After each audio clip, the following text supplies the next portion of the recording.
Hi guys, ഇന്നൊരു mini വ്ളോഗാണ്. ഞാനും എൻ്റെ ചങ്ക് പാർവതിയും കൂടി ജസ്റ്റ് ഒന്ന് ഈസ്പോർട്ടൊക്കെ ഒന്ന് കറങ്ങി സ്ട്രീറ്റ് ഫുഡൊക്കെ കഴിക്കാനായിട്ട് ഇറങ്ങിയതാണ്. അപ്പം ഞാൻ ഓട്ടോയിലും ബസ്സിലുമായിട്ടാണ് പോകുന്നത്. ചേട്ടൻ ജോലിക്ക് പോയതുകൊണ്ട് തന്നെ എന്നെ കൊണ്ടുപോകാൻ ആരുമില്ല. അപ്പം ഞാൻ ബസ്സിലും പാറും ബസ്സിലായിട്ടാണ് വന്നത്. ഞാൻ ആദ്യം പോയി ഗണപതി ക്ഷേത്രത്തിലൊക്കെ തൊഴുതിട്ട് പാറിനെ വെയിറ്റ് ചെയ്ത് നിന്നപ്പോഴത്തേക്കും പാറു എത്തി. ഇതാ പത്മനാഭ സ്വാമിയുടെ മുന്നിലാണ് ഞങ്ങളിപ്പോൾ ഉള്ളത്. ഈ ഒരു വൈബ് അറിയാമല്ലോ, പറഞ്ഞറിയിക്കാൻ പറ്റാത്തൊരു വൈബാണ്. സന്ധ്യയായപ്പോഴത്തേക്കും കിളികളൊക്കെ ആണെങ്കിൽ ചേക്കേറാനായിട്ട് തുടങ്ങിയത് ഇങ്ങനെ പറന്നു പോകുന്നുണ്ടായിരുന്നേ. ആ ഫ്രണ്ടിൽ കൂടെ, അമ്പലത്തിൻ്റെ ഫ്രണ്ടിൽ കൂടെ ഇങ്ങനെ അതാ പറന്നു പോകുന്നുണ്ട്.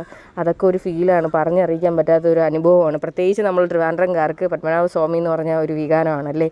ഇപ്പോൾ അവിടെ പൈങ്കുനി ഉത്സവത്തോടനുബന്ധിച്ച് ഈ കലാരൂപങ്ങളൊക്കെ അവർ അത് കെട്ടിവെക്കുന്നുണ്ട്. അതിൻ്റെ ഉത്സവത്തിൻ്റെ എല്ലാ ആരംഭങ്ങളും തുടങ്ങിക്കഴിഞ്ഞു. അപ്പോൾ 2-ാം തീയതിയാണ് പൈങ്കുനി ഉത്സവം ആരംഭിക്കുന്നത്. പൈങ്കുനി ഉത്സവം എന്ന് പറയുന്ന വർഷത്തിലൊരിക്കൽ നടക്കുന്ന തൃക്കൊടിയേറ്റോടുകൂടി പള്ളിവേട്ടയിൽ സമാപിക്കുന്ന ഒരു ഉത്സവമാണ്. പിന്നെ ഞങ്ങൾ ചെറിയ വ്ളോഗൊക്കെ എടുത്ത് നേരെ ഞങ്ങൾ പോയത് മഹാബോളിയിലാണ്. സത്യം പറഞ്ഞാൽ ഞങ്ങൾ അവിടുത്തെ പായസവും ബോളിയും ട്രൈ ചെയ്യാൻ വേണ്ടി പോയി. പക്ഷേ സമയം കഴിഞ്ഞതുകൊണ്ട് തന്നെ പിന്നെ ഒരു ഗുലാബ് ജാമുൻ വാങ്ങിച്ച് ജസ്റ്റ് ഒന്ന് ട്രൈ ചെയ്തു. വലിയ കുഴപ്പമില്ലായിരുന്നു, ഇഷ്ടപ്പെട്ടു. എന്നാലും ഭയങ്കര ടേസ്റ്റൊന്നും പറയാൻ പറ്റത്തില്ല. പിന്നെ ആ ഒരു ഷുഗർ സിറപ്പ് ഉള്ളത് കൊണ്ട് അഡ്ജസ്റ്റ് ചെയ്തു.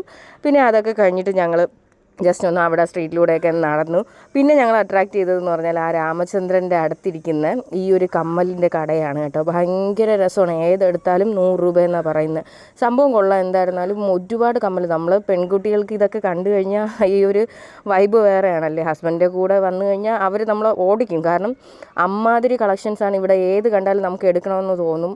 അങ്ങനെ ഞങ്ങൾ കുറേയൊക്കെ ഇങ്ങനെ നോക്കിക്കണ്ട് കുറച്ച് വീഡിയോ ഒക്കെ എടുത്ത് 1-2 കമ്മൽ ഞാനും വാങ്ങി, പാറൂസും വാങ്ങി 2-3 എണ്ണമൊക്കെ. അപ്പോൾ പിന്നെ അവിടെ നല്ല തിരക്കായിരുന്നു കേട്ടോ. ഇടിച്ച് തങ്ങിയാണ് ആൾക്കാർ നിൽക്കുന്നത്. കാരണം അത്രമാത്രം കളക്ഷൻസ് ഉണ്ട് ഇവരുടെ കയ്യിൽ.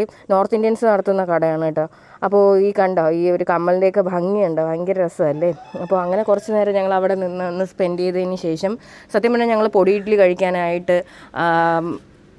വന്നതാണ്. പക്ഷേ ആ ഷോപ്പ് തുടങ്ങാനായിട്ട് 7:30 മണിയാകും എന്ന് പറഞ്ഞതുകൊണ്ട് കുറച്ച് നേരം അവിടെ നിന്ന് കറങ്ങി. പിന്നെ ഒരു പാനിപൂരി അവിടെ പത്മനാഭ സ്വാമി ക്ഷേത്രത്തിൻ്റെ അവിടെ നിന്ന് കഴിച്ചായിരുന്നു. വലിയ കുഴപ്പമില്ല, എന്നാലും ജസ്റ്റ് ഓക്കെ. നല്ല പുളി ഉണ്ടായിരുന്നു. എങ്കിലും അവിടെ ഒരു ചേട്ടൻ നടത്തുന്ന കടയിൽ നല്ല ടേസ്റ്റ് ആയിരുന്നു കേട്ടോ ഇതിനേക്കാളും. അത് പ്രതീക്ഷയാണ് വന്നത്, അപ്പോൾ അത് കിട്ടിയില്ല. പിന്നെ ഞാൻ ഒരു സോഡ നാരങ്ങ കുടിച്ചു. അപ്പോഴത്തേക്കും പാറുവിനെ വിളിക്കാനായിട്ട് ചേട്ടൻ വന്നു. പിന്നെ സോഡ നാരങ്ങയൊക്കെ കുടിച്ച് ഒന്ന് റിലാക്സായി. ആ ടൈമിൽ നല്ല ചൂടായിരുന്നു. പിന്നെ ചെറിയൊരു മഴ ചാറുന്നുണ്ടായിരുന്നു. പിന്നെ രാത്രി ഞാൻ ഗ്രീൻ ഹോട്ടലിൽ കയറിയിട്ട് ഒരു പൂരി മസാല കഴിച്ചു. നേരെ വീട്ടിലോട്ട് പോയി. അപ്പോൾ ഇന്നത്തെ വ്ളോഗ് ഇത്രയാണ്.